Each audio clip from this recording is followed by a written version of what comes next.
I just checked before we started recording. I don't remember. Day like 632 or something like that. We have adopted and adapted a non-idea that we think is actually a pretty good idea. And what do I even mean by that? We'll get to that in just a bit. But before we get there, a little bit of context to kind of set up what's been going on to get us to this point. Last week, we both ended up taking a trip together. It's a service project. We went out of state. We did a bunch of construction, manual labor, and things that we're not used to doing. But it was something that was very different for us. And it took away a lot of the time that we would have had doing all the other things. Right. And we did have some time that we could have spent working on our book, both a little bit while we were there, maybe, and then since we've come back. But we didn't really think much about our writing at all. At least I didn't. And we have our goal of 5 sticky notes to do each week. I had 1 this week, and even that Same, just 1. Even that one didn't come from taking the time to actually sit and think about the book. It came from watching a completely unrelated video that happened to have something in it that I saw and was like, hey, that could actually be a potential element in our story. And I think that's a good way when those ideas come in organically. Sometimes those can be some of the best ideas. But like you said, we had a little bit of time there. And since we've come back, we could have had time. But writing, it's not our primary vocation. It's not the main thing that we do. So while we were away, it wasn't just our writing that was set aside. It was all of the rest of life.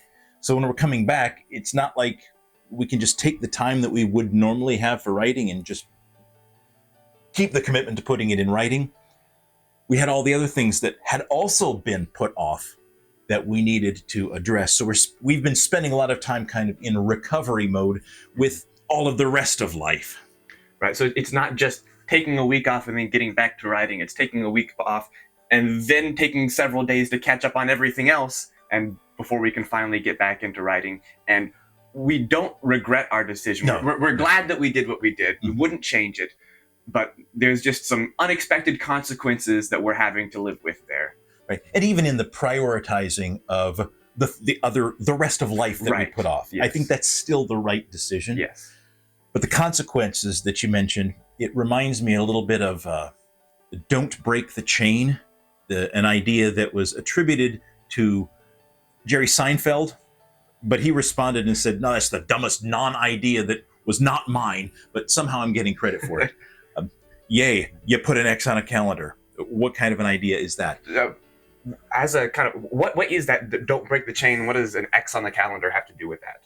Oh, it's you make a commitment and you're going to do something every day. You're going to write every day. You're going to write a joke every day, was Seinfeld. And you put an X on the calendar every day that you do it, and you want to see your calendar filled with X's. But that's something that can also kind of go against you. Right, because if you're breaking your streak, breaking your chain, and you see that day that doesn't have an X in it, that can get kind of demoralizing. I think of it. I'm sure a bunch of other people, but I'm one of those people that has a Duolingo streak going. Oh, okay. And I'm on.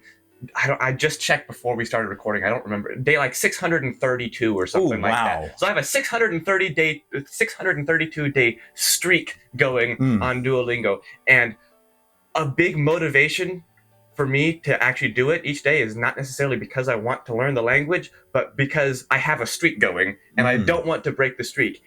And if I did break that streak and all of a sudden I saw a big 0 there instead of that 632, there'd be that feeling of I can't get back to what I had, or it's going to take so much work to get back there that it's just not worth it anymore. Demoralizing. Why even bother starting? Right. So I like the difference of rather than seeing it as you described it, the counter that goes up every time, seeing it as just a chain on the calendar where there's a day with a missing X.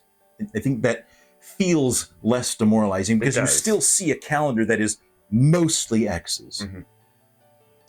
And what I've heard as an alternative to don't break the chain is, if you are going to break the chain, don't miss more than one in a row. Don't miss two in a row. Mm-hmm. So when you find yourself breaking a habit that you're trying to establish, or in our case, every week we're going to commit to writing 5 sticky notes, we're going to commit to whatever our writing exercise is, which was new recently. Last week, we chose not to continue that. We chose to put a pause in the chain, if you will. And now, since we're coming back, this, I think, counts as a break in the chain. We hadn't planned to skip this week, but we actually didn't get to what we intended to do. And so that I think that counts as a break. Right. And so the goal now is, don't make that 2 weeks in a row. Mm-hmm. Recommit ourselves to next week, get those 5 bullet points, do what we want to do for our writing exercise, and restart that streak, even if we're not seeing it as a streak, but keep the chain going. Don't let it completely fall off. So our question for you then is, if you're like us, where writing is not your primary vocation, it's something that for now, at least, you're doing on the side, how do you allocate your time and your energy to keep that writing chain going while also making sure that you're doing everything else in life that you need to do and not taking away from your other responsibilities? So let us know in the comments how you divide your time and energy to make sure that you're doing everything that you need and that you want to do. Let us know in the comments, and we will see you next week.